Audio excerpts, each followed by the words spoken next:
पुंडलिकावरदे हरी विठ्ठल श्री ज्ञानदेव तुकाराम श्री पंढरीनाथ महाराज की जय। श्री ज्ञानेश्वरी सारांश अध्याय 18। हा अध्याय मोठा असल्यामुळे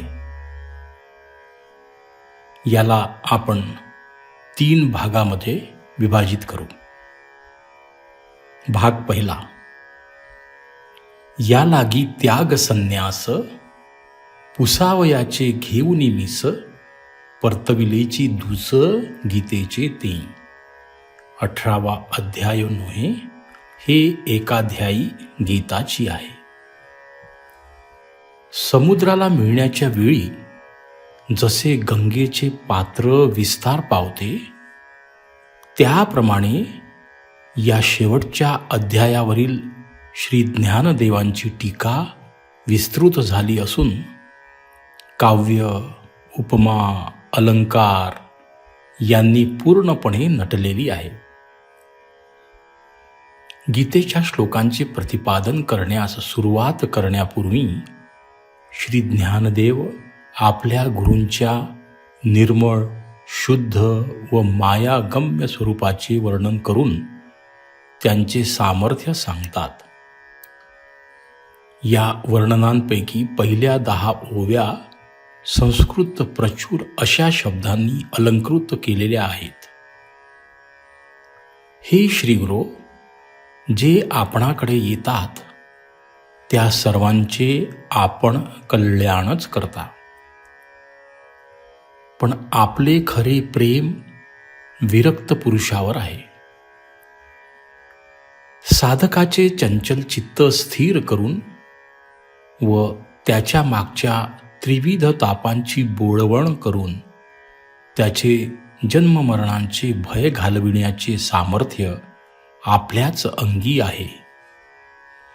आपण जसे खरोखरी आहात त्या स्वरूपाचे यथार्थ वर्णन शब्दांनी करता येणे अशक्य आहे। कारण वर्णन करायचे म्हटले म्हणजे लौकिकात ज्यांना आपण पूज्य मानतो त्या आई, बाप, स्वामी अशा कोणत्या तरी उपमानांची योजना करावी लागते। पण तसे वर्णन करण्यातही आपल्या निरुपाधिक स्वरूपाला गौणपणाच येतो, कारण हे सर्व वर्णन उपाधीवरच उभारलेले असणार। तेव्हा मौन स्वीकारून स्वस्थ बसूनच आपली स्तुती करावी हेच चांगले। परंतु आपले स्मरण झाले म्हणजे हे सर्व मी विसरतो। माझी वाचा मला अनावर होते व वेड्यासारखा मी विशेषणांनीच आपली स्तुती करू लागतो। पण हा अपराध आपण पोटात घालावा। माझा हेतू एवढाच आहे की श्रोते मंडळींना पसंत पडेल असे व्याख्यान माझ्या मुखातून बाहेर पडावे। एकदा आपणास ते आवडले म्हणजे मग संत श्रोत्यांना ते आपोआपच पसंत पडेल। श्री निवृत्तीनाथांची आज्ञा मिळाल्यावर श्री ज्ञानदेव 18व्या अध्यायाचे महत्त्व सांगतात। वेदरत्नांच्या डोंगरावर उपनिषदांच्या पठारातून उत्तम रत्ने काढून शिल्पज्ञ व्यासांनी त्याचे हे गीता मंदिर तयार केले। हा 18वा अध्याय त्या मंदिराचा कळस आहे। देवळाच्या कळसाचे दर्शन झाले म्हणजे त्या देवालयातील मूर्तीचेच दर्शन घेतल्याचे जसे फळ मिळते, त्याप्रमाणे या 18व्या अध्यायाच्या अध्ययनाने संपूर्ण गीताशास्त्राचे आलोडन केल्याचे श्रेय मिळते। हा 18वा अध्याय म्हणजे मागील सर्व अध्यायाचे तात्पर्य सांगणारी एक अध्यायी गीताच आहे। 18व्या अध्यायाचे असे जरी वैशिष्ट्य असले तरी गीतेचे बाकीचे सर्व अध्याय, या अध्यायातील श्लोक व श्लोकांची पदे ही सर्व मूळ सिद्धांताच्या दृष्टीने सारख्याच महत्त्वाची आहेत. 18 अध्याय व 700 श्लोक मिळून एकच सिद्धांत गीतेने सांगितला आहे व तो म्हणजे जीवाच्या मागचे संसार दुःख जाण्यास ज्ञान हाच एकमेव उपाय आहे. 17व्या अध्यायातून 18वा अध्याय कसा निर्माण झाला हे सांगतात. भगवंतांनी मागील अध्यायाच्या शेवटी असे सांगितले की ब्रह्म नामाचे सहाय्य घेतल्या वाचून जर कर्मे केलीत तर त्यामुळे मोक्षाची प्राप्ती तर होणारच नाही, परंतु जर का त्या कर्मात न्यूनता अथवा व्यंग राहिले तर उलट अधोगती मात्र ठेवलेली आहे. चुकूनच कधी ते अव्यंग व सांग होऊन करणाऱ्यास ज्ञानाची योग्यता आणून देणार अशा कर्मातील अडचणी लक्षात घेतल्या म्हणजे कर्मठाला मोक्ष मिळणे जवळजवळ दुरापास्त आहे असे म्हणाव्यास काही हरकत नाही. तेव्हा कर्माचे पाश तुटून ज्याच्या योगाने कर्मबाधा नाहीशी होईल असे त्याग व संन्यास यांचे एकदा शेवटी स्पष्टीकरण करून घ्यावे. म्हणून अर्जुनाने देवास जी विनंती केली त्या विनंतीतून हा 18वा अध्याय निर्माण झाला आहे.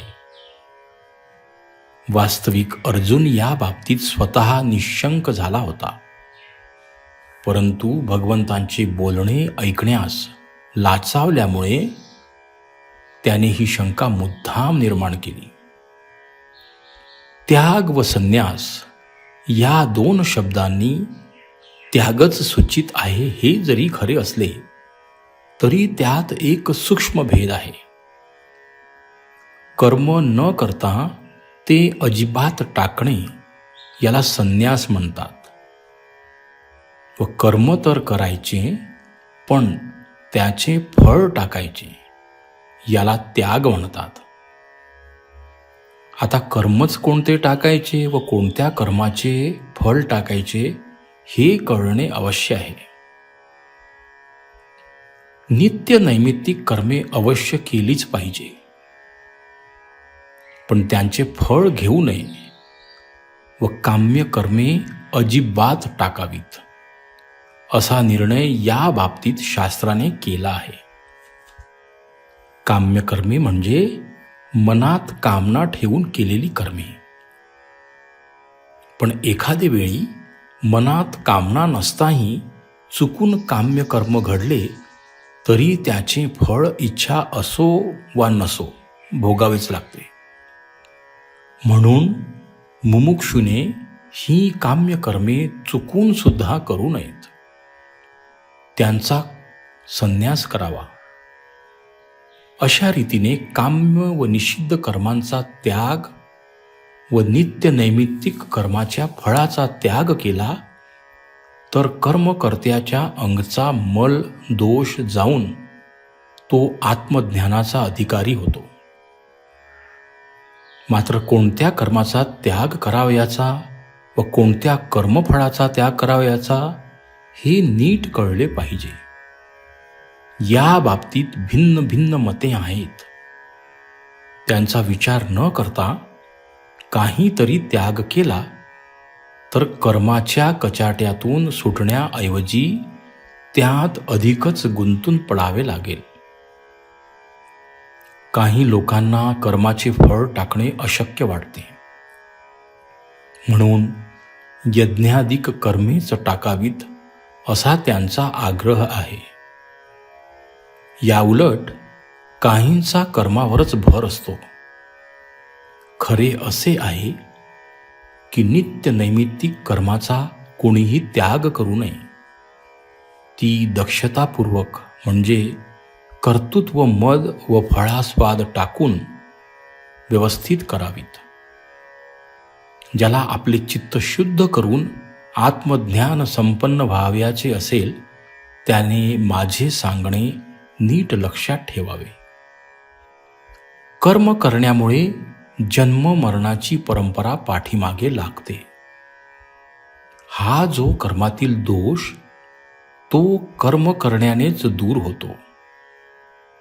हे अडाणीपणाने न कळल्यामुळे आपल्या विहित कर्माचा त्याग केला तर तो तामसी त्याग होईल.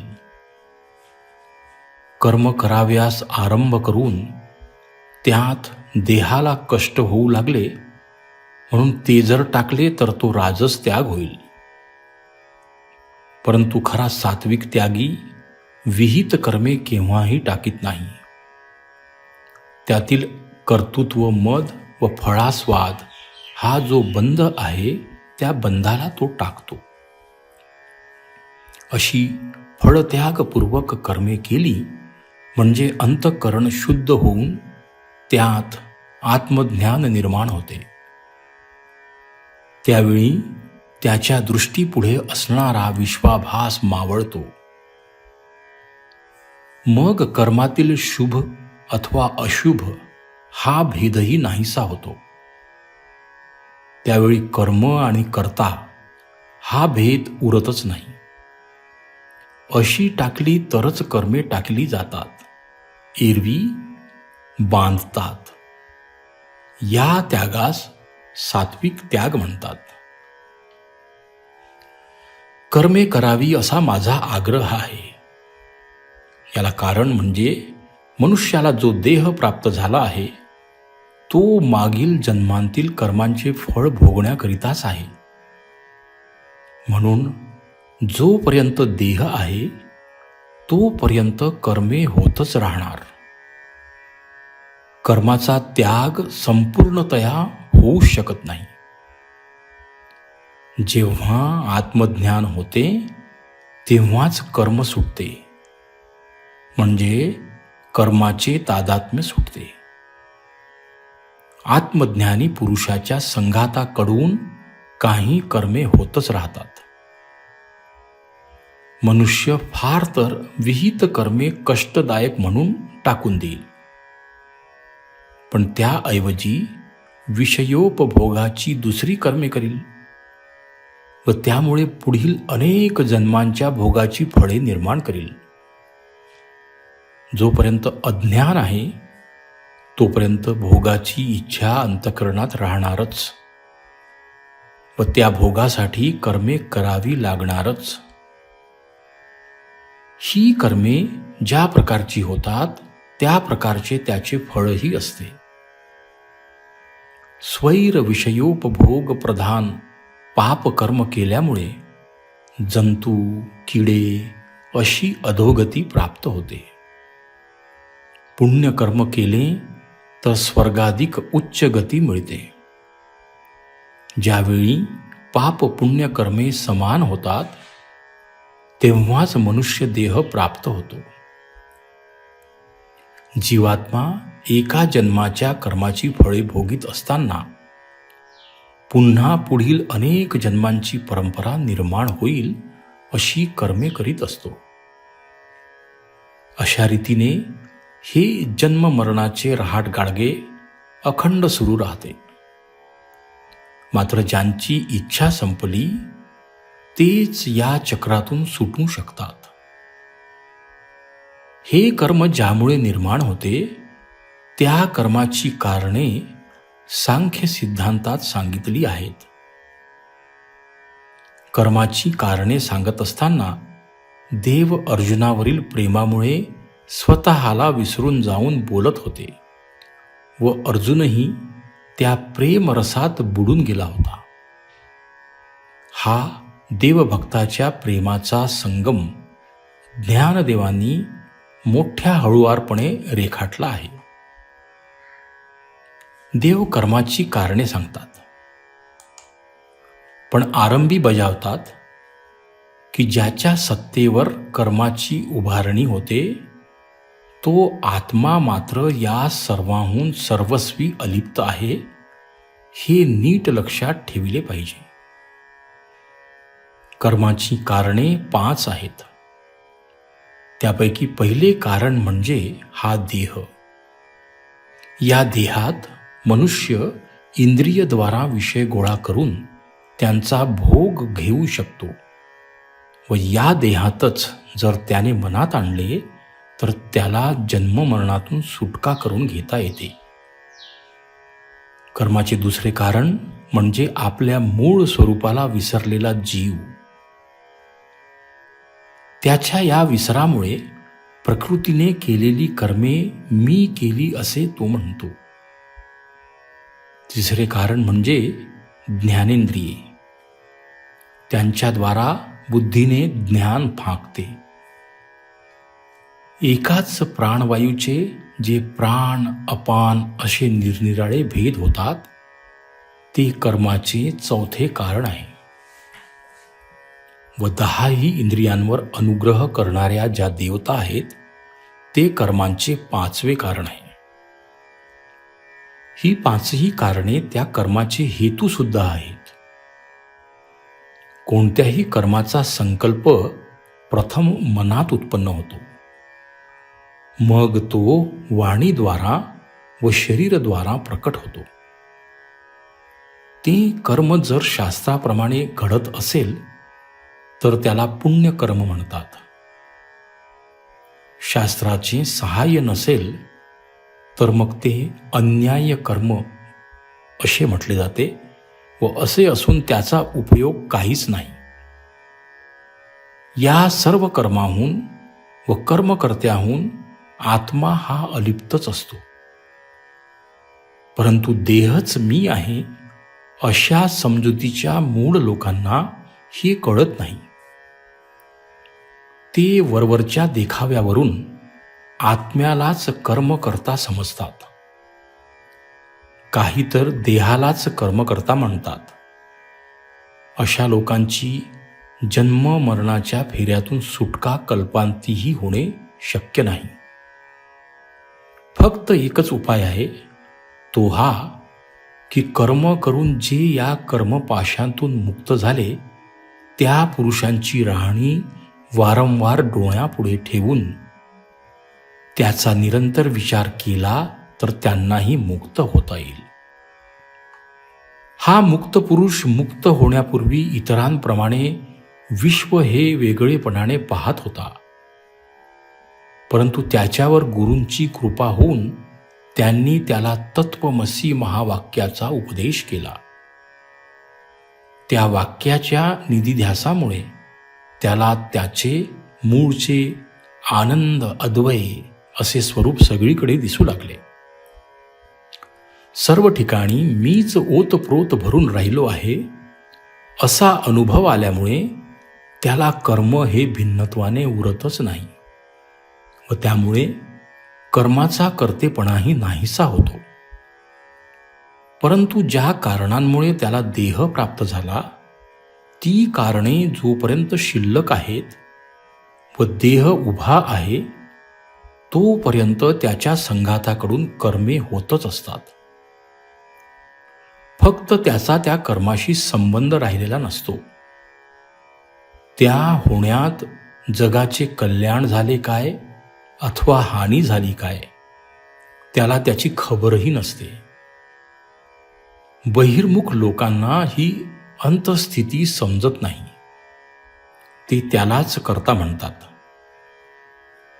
वास्तविक तो देहापासून पूर्णपणे सुटला असल्यामुळे त्याला कोणतेही कर्म बद्ध करू शकत नाही. जो अज्ञानामुळे मी कर्म करतो असे म्हणतो त्याला हा बंध आहे. या अज्ञानाने एकाच ज्ञानाची ज्ञाता ज्ञेय ज्ञान अशी त्रिपुटी निर्माण केली. तिचेच पुढे कर्म कर्ता व कार्य या त्रिपुटीत रूपांतर होते. समोर विषय पाहून तो हवा असे वाटू लागले की ज्ञाता निर्माण होऊन विषय हे ज्ञेय व त्यांना जाणणारे ज्ञान अशी ही त्रिपुटी तयार होते. पाहिलेला विषय जर अनुकूल असेल तर स्वीकार करण्याकरिता व प्रतिकूल असेल तर तो विषय टाकण्यासाठी ज्ञाता प्रवृत्त होतो. याप्रमाणे ज्ञाता हा कर्ता या हीन दशेला येतो. ज्ञेय हे कर्म व ज्ञान कर्मकरण होते, म्हणजे साधन होते. तात्पर्य, ज्ञाता, ज्ञान, ज्ञेय हे कर्माचे प्रवृत्तीत्रय आहे व कर्ता, करण व कार्य हा कर्मसंग्रह आहे. या सर्व व्यवहारातही आत्मा मात्र संपूर्णपणे अलिप्तच आहे. हे जग ज्या 3 गुणांनी भरलेले आहे त्या गुणांनी या ज्ञान, कर्म व कर्मकर्ता यांचे सात्विक, राजस व तामस असे भेद झाले आहेत.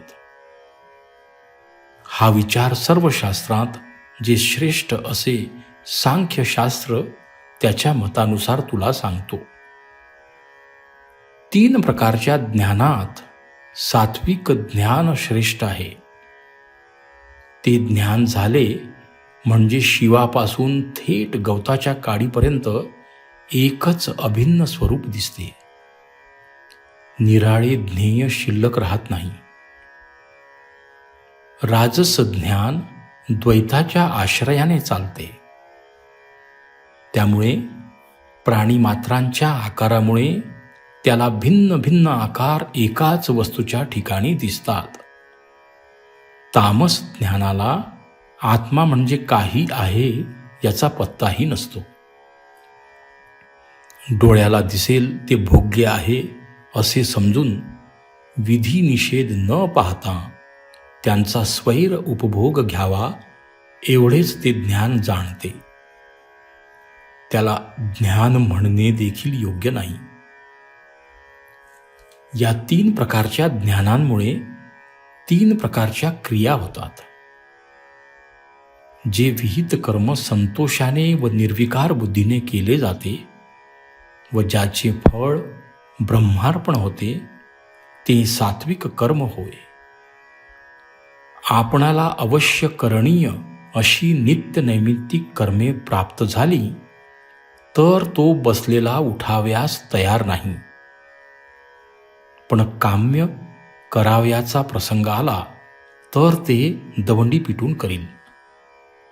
लाभ थोडा पण कष्ट फार असे जे सकलेश काम्य त्याला राजस कर्म म्हणतात. तामस कर्म म्हणजे निषिद्ध कर्म, त्याचे आप पर पीडा हेच फळ होय. श्री कृष्णार्पणमस्तु.